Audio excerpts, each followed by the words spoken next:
Welcome to Parshas Hashavua. This week's Parsha is Parsha Pekudei.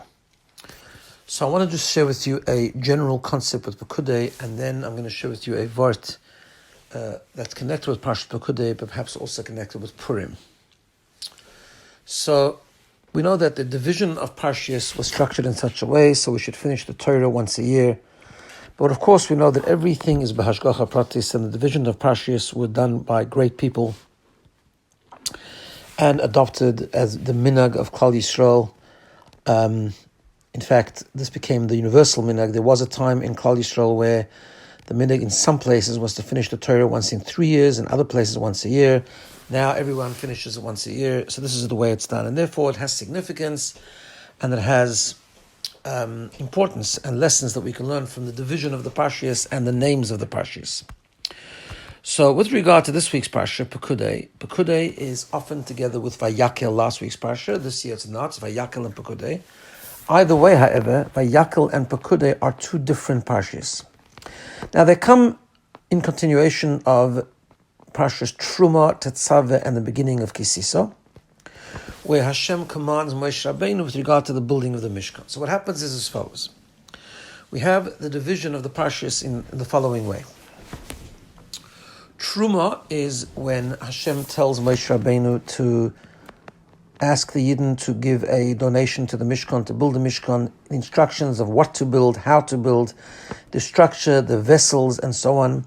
Parshas Tetzaveh more is the same idea, but it's more Hashem commanding about the Bigdei Kahuna, the clothes of the Kohanim, and the instruction of some of the Karbonis, and also the Mizbeach Hazov. The beginning of Parshas Kisisa also talks about some of the donation, the Machzis HaShekel, and the building of the Kiyar, the basin. And that ends sort of the instruction of Hashem to us, or to Moshe Rabbeinu, to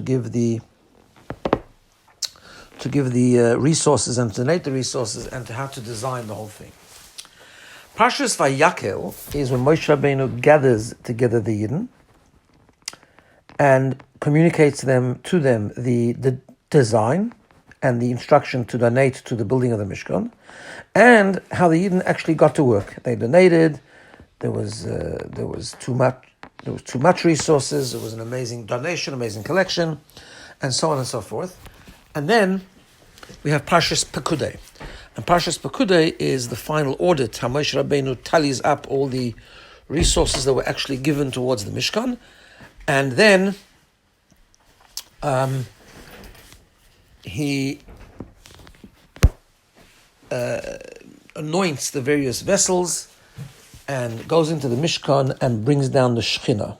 And then he gives, once the Shechina descends and a fire came down, he gave a bracha to the Yidden that the Shechina should always rest in the activity of their work, and so on and so forth. So that's kind of the division of how it works. Now the idea behind this is as follows. Actually, this is a formula for the way we serve Hashem in general.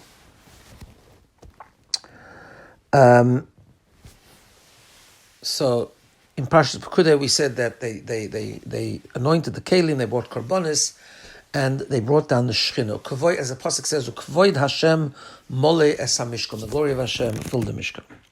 So, how does it all work?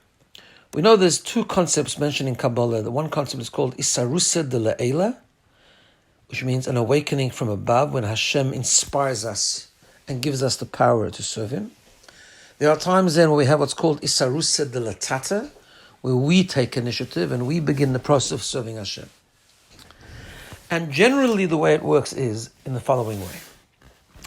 To kickstart the process of how we serve Hashem, there needs to be an initial Isarusa de La'ela, an initial awakening from above. Now, sometimes that awakening from above is full-blown, like for example, when the Yidden came out of Mitzrayim, we know that whole process was something they couldn't do on their own, and the whole process was Hashem schlepping them out of Mitzrayim. Sometimes this Rusa de La'ela is just a kickstart.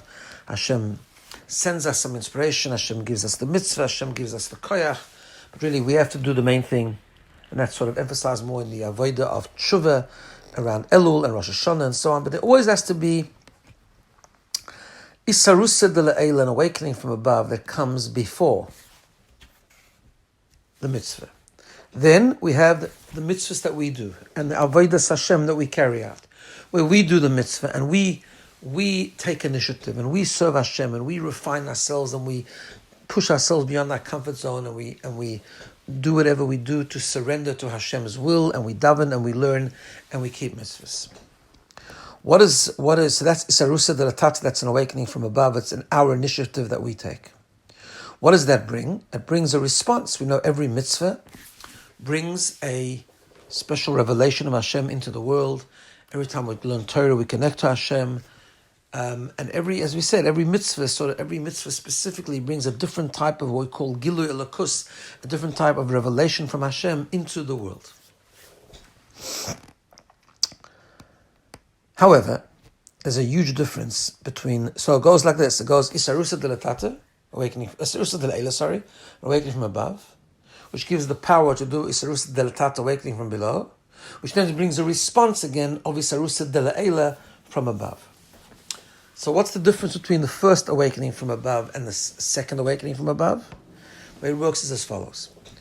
When Hashem wants us to serve, Hashem doesn't want to do the work for us. So generally speaking, Hashem will kickstart the process. He'll give us the koyach, the power to serve Him. But that power is a minimal sort of inspiration just to get us started to do the work. Then Hashem asks us to do the mitzvahs, to learn Torah, to daven, to learn, and so on. And that's what we do. When we do that, we bring about a response from Hashem. But that response from Hashem is a revelation which Hashem gives us as a gift of something we cannot achieve on our own. So Hashem will give us, when we do a mitzvah, we create right away a connection. But then Hashem responds with a disproportionate revelation. He responds with something that it's impossible for us to achieve, but He only gives it to us once we do our job. So an example for this would be like the formula of Pesach, first day Pesach, and then Sfiras Omer, and then Shavuos. So first day Pesach, we know we don't count the Omer, because first day Pesach is all about Hashem redeeming us from Mitzrayim. It's the awakening from above. Then we go into Sfiras Omer. Sfiras Omer is all about us working on ourselves, refining ourselves, and Sfiras Omer is for 40 days. And then comes the 50th day. What is the 50th day? So Chazal tell us, and it's brought down in many, many Sfarim and in works of Hasidus and so on, that the 49 there's 49 levels of Kedusha, which a human being can possibly reach with their own Avodas Hashem. The 50th level is unreachable. The 50th level is unattainable. Only it can be given as a gift from Hashem. It's not something that a person can achieve. So Shavuos is number 50, and Shavuos represents that gift from Hashem that is disproportionate and is out of the human reach and is transcendent and can not possibly be achieved by the human being. But when does Hashem give it? Only after we have achieved the levels of 50, the 49 levels that we can achieve.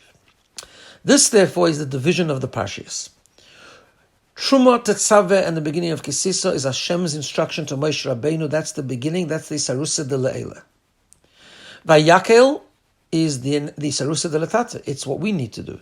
Moshe Rabbeinu tells us instruction, and we get to work. We get to work to actually donate, participate, and build the Mishkan. And then that finishes the Parsha. And then comes Parshas Pekudei, is the Shekhinah coming down. In other words, Parshas Pekudei represents that response from above post our Avodah, after we've done what we can, which is a completely transcendent and disproportionate response, something that we cannot explain and we cannot achieve on our own. It's Ukvoid Hashem Moles HaMishkan, the glory of Hashem descends and comes into the world. But that's why Pekudei is separate to Vayakol, because Pekudei is that second response from above, which is so much higher than the first one, and it is completely transcendent and beyond human achievement, but only comes after we do what we can do. And that's the division of the Parshas. One idea that I wanted to share with you is about the description of the Bigdei Kahuna, the priestly garments. And one of them that's mentioned in Parshas Tetzaveh, but also mentioned in this week's Parsha, is about the Me'il, the sort of coat or cloak that the Kohen Gadol wore. And it had pa'amoinim, it had pomegranates at or was decoration of pomegranates at the bottom, at the hem, and also had pa'amoinim, had bells. There's a machloikas between the Rishonim if the bells and the pomegranates were separate, or the bell and the pomegranate were sort of come together. But then the bottom line is that The Kohen Gadol, when he walked into the Beis Hamikdash with the bells, there was a tremendous amount of noise that he made. And the idea, what is the idea behind this noise? And why is it dafka at the bottom of the Me'il? So we know, and this is connected with Purim, because Purim on some level is the festival of noise. We make Rager, we bang Haman, make a lot of noise. So we know that in davening every single day, we talk about the Malachim who serve Hashem. Some Malachim say Kadosh, Kadosh, Kadosh. Other Malachim say Baruch Kvod Hashem Mimim Koimai. Now when it comes to the Malachim, those are the high Malachim, the Srofim, the very, very pure Malachim. When they say Kadosh, it says they praise Hashem B'sofa, B'nachas Ruach, calmly, B'sofa, Berura, When Imma Kadosha, so pleasantly, and they say Kadosh. When it comes to the lower level of Malachim, that V'hoifanim V'chayis HaKodesh, right? It says there, they rise up, B'rash Gadol, with a tremendous noise, and they say Baruch Kvod Hashem Mimim. What's the idea? Noise is a symbol of resistance. Noise is a symbol of struggle. I'll give you a little bit of an example. If you burn a wick with oil, it burns very calmly. If you light something that's got moisture or water, it crackles because there's something resisting the fire.